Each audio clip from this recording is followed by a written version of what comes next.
Македонија загуби од Холандија со резултат од 37-32 на вториот меч од светското првенство, во меч каде данските судии досудија дури 13 пенали за лалињата. Охрид ги започна подготовките за пролетниот дел во изменет лиг, второлигашот ќе стави акцент на играчи од сопствениот погон. Ракометната федерација на Македонија ќе поднесе жалба до Светската ракометна федерација за арбитражата на данските судии Джеспер Хансен и Мац Хансен, кои судеа на штета на Македонија.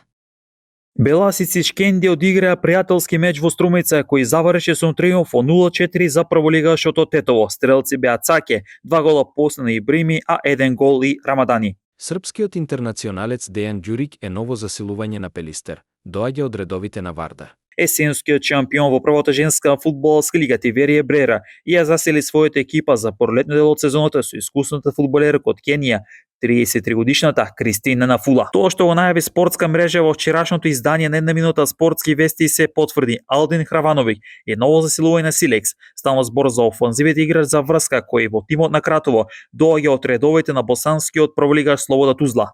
Една минута спортски вести на спортска мрежа.